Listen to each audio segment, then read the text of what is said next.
کہ رات کا وقت ہے، بی بی خدیجہ الکبریٰ خواب دیکھتی ہے. وہ کیا خواب دیکھتی ہے کہ آسمان سمٹ کر ایک جگہ جمع ہو گیا، یعنی کہ آسمان سمٹ گیا، ایک جگہ آسمان جمع ہو گیا، اور اس میں چاند بھی جمع ہو گیا، اس میں ستارے بھی آ گئے، اس میں سورج بھی آ گیا. ساری چیزیں سمٹ کر جب ایک جگہ جمع ہو گئی تو پھر وہ کہاں جمع ہوا؟ مکے کی زمین پر جمع ہوا. اور مکے کی زمین سے وہ آسمان سمٹ کر آپ کی گھر کے چوکھٹ میں آیا، گھر کے چوکھٹ سے گھر کے اندر آیا. اب جب سارا آسمان آپ کے گھر کے اندر آ گیا تو آپ کے گھر کے اندر سے روشنی ایسی پھیلی کہ اس روشنی سے سارا عرب روشن ہو گیا، سارا عرب روشن ہو گیا. تو یہ بڑا نرالا خواب آپ نے دیکھا تھا، بڑا نرالا تھا. بڑی حیران ہوئی کیونکہ زندگی میں اس سے پہلے ایسا خواب آپ نے نہیں دیکھا تھا. بڑی حیران ہو گئی کہ اس خواب کا مطلب کیا ہو سکتا ہے.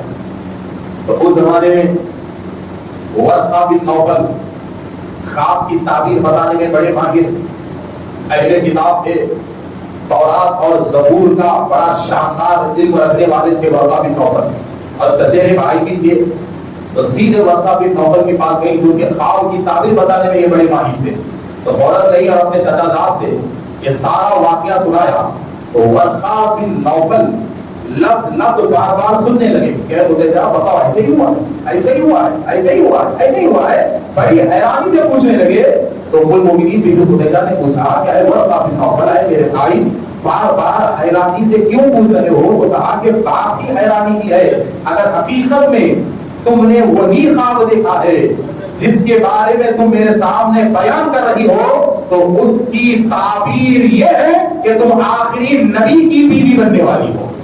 اس کی تعبیر یہ ہے کہ تم آخری نبی کی زوجہ ہونے والی ہو، اور اللہ تعالیٰ قیامت تک کے لیے مسلمانوں کی ماں تمہیں بنانے والا ہے، اور عظیم منصب پر، ام المؤمنین کے عظیم منصب پر رب جلیل تمہیں فائز کرنے والا ہے، آخری نبی.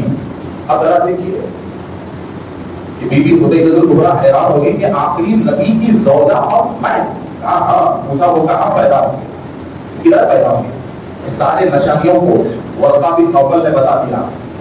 تو کچھ دنوں کے بعد بی بی خدیجہ الکبریٰ اس خواب کو ذہن میں رکھی ہوئی تھی اور نشانیوں کے منتظر تھی. تو کچھ دنوں کے بعد سے مکے میں وہ نشانیوں کا ظہور ہونا شروع ہوا. مکے میں وہ نشانیوں کا ظہور ہونا شروع ہوا. رسول اکرم صلی اللہ علیہ وسلم کے اخلاق، آپ کی عادتوں سے لوگ حیران ہونے لگے،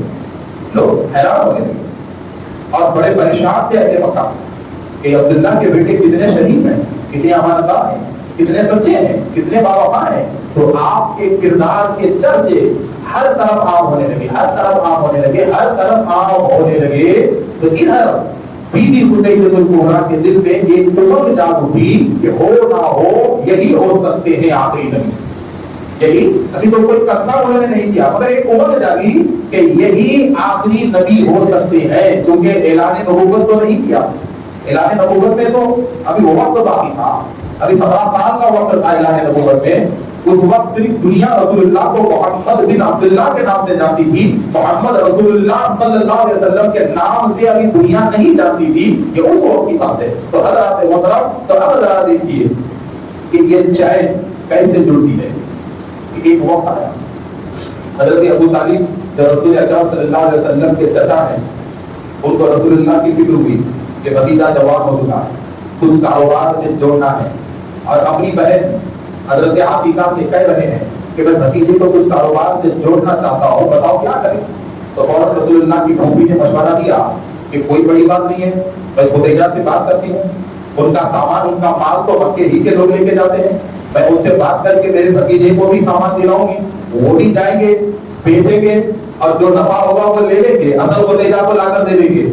مگر ادھر گھر میں یہ نہیں معلوم تھا کہ پہلے ہی رسول اللہ صلی اللہ علیہ وسلم بی بی خدیجہ کے منظور نظر بن چکے ہیں، اور اللہ تعالیٰ ان کی محبت کو بی بی خدیجہ الکبریٰ کے دل میں ڈال چکا ہے خواب کے ذریعے. یہ نہیں معلوم تھا.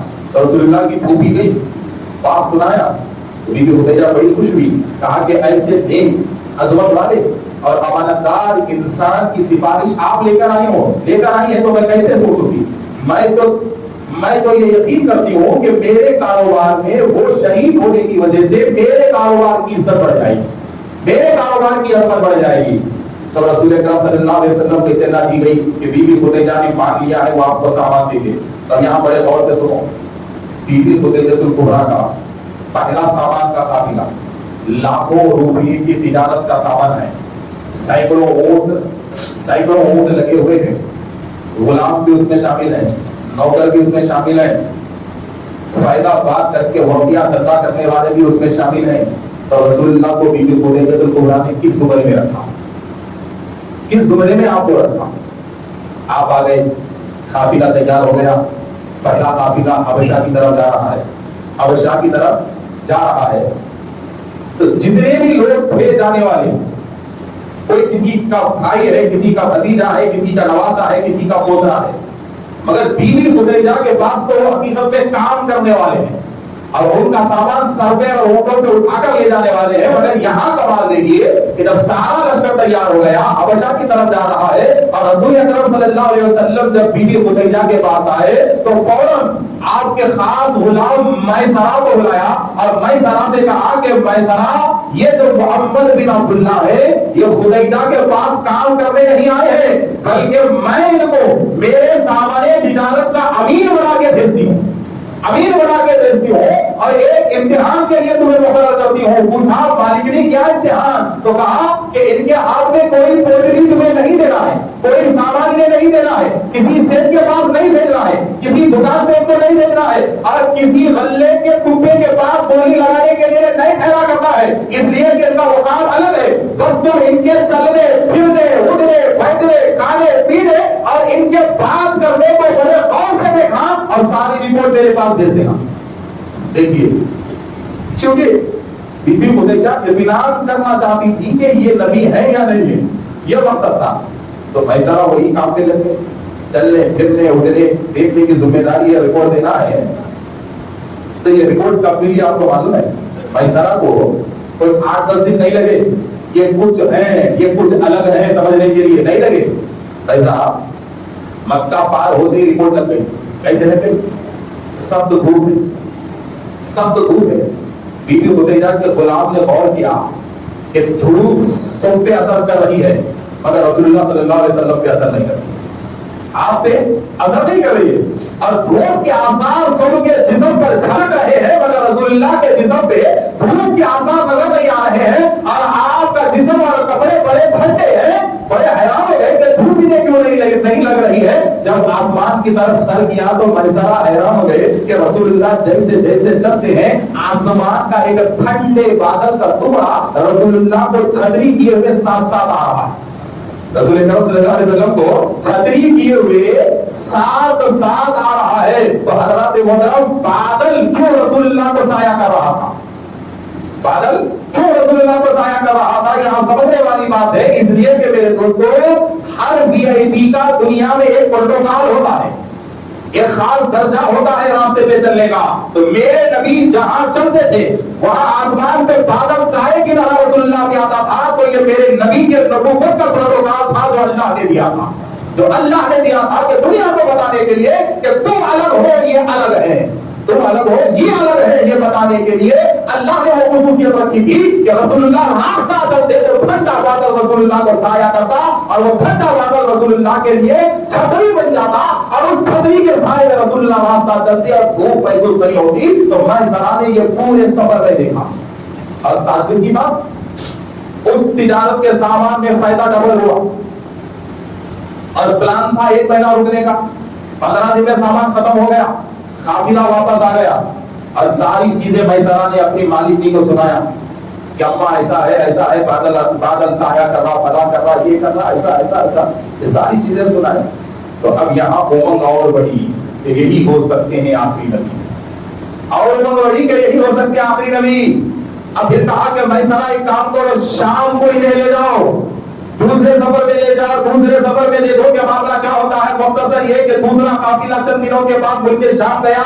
پھر میسرہ رسول اللہ کی خدمت کے لیے ہے، نہ کوئی سامان رسول اللہ کے ساتھ، نہ کوئی پوٹلی رسول اللہ کے ساتھ، خادم میسرہ بنے ہوئے چلے ملک شام چلے. وہی بادل ایک مقام پر رکے. گرجا گھر ہے عیسائیوں کا، راہب بیٹھا ہوا ایک مقام پر رکے. تو گرجا گھر کے راہب نے بادل کو سایہ کیے ہوئے دیکھا چھال کے نیچے دیکھا تو فوراً اپنی مذہبی کتابوں میں نشانیوں کو تلاش کیا تو اسے یقین ہو گیا کہ نبی بیٹھے ہوئے ہیں، یقین ہو گیا نبی بیٹھے ہوئے ہیں۔ اب ایک نبی کی وہ مہمان نوازی کرنا چاہتا ہے تو کیسے کریں؟ تو فوراً میسرہ کو پکڑا، کہا کہ تمہارے پورے قبیلے کی دعوت ہے، پورے قافلے کی دعوت ہے، آ جاؤ۔ سب نے دعوت قبول کی مگر رسول اللہ اندر نہیں آئے۔ وہ توڑنے لگا کہ جس کے لیے میں نے دستر سجایا وہ مہمان ہی نہیں ہے تو دعوت دیتا ہے۔ میسرہ سے پوچھا ایک کی کمی ہے؟ تو کہا اچھا ان کی محمد بن عبداللہ کی، وہ سب سے الگ رہتے ہیں، وہ سب سے الگ رہتے، ابھی بھی الگ ہے۔ کہاں ہے؟ کہاں؟ جھاڑ کے نیچے گیا یہ راہب، عاجزی کی تشریف لائیے، تشریف لے کر آئے، اکیلے پہ رکھا، پوچھا کہ حضور دو سوالات ہیں، جواب دیجیے۔ رسول اللہ نے کہا پوچھو کیا بات ہے؟ تو کہا کہ یہ بتائیے آپ کا نام کیا ہے؟ کہا میرا نام محمد ہے۔ کہا یہ بتاؤ والد کا نام؟ کہا عبداللہ۔ دادا عبد المطلب۔ کہا پر خاندان؟ کہا بنو ہاشم۔ کہا بنو ہاشم میں شام پینزی؟ کہا قریش کی؟ تو کہا کہ آپ قریشی ہیں، ہاشمی ہیں، عبد المطلب کے پوتے ہیں، عبداللہ کے بیٹے ہیں۔ تو ایک کام کیجئے، ایک اور چیز بتائیے، تھوڑا اپنا سینہ بتا دیجئے، اس لیے کہ آپ ہاشمی ہیں، محمد نام ہے، بنو ہاشم سے ہے، تو پھر آپ کے پاس مہر نبوت ضرور رہے گی، مہر نبوت آپ کے پاس ضرور رہے گی جو اللہ نے عطا کی تھی اور ہمارے کتابوں میں ذکر ہے۔ تو میرے نبی نے دو شاموں کے بیچ میں مہر نبوت کا دیدار کروایا۔ میسرہ کو سارے رپورٹ لگ گئی، رپورٹ پہنچی، ایسا ایسا قصہ ہے، ایسا ہے، ایسا ہے، فلاں ہے، فلاں ہے، ہوا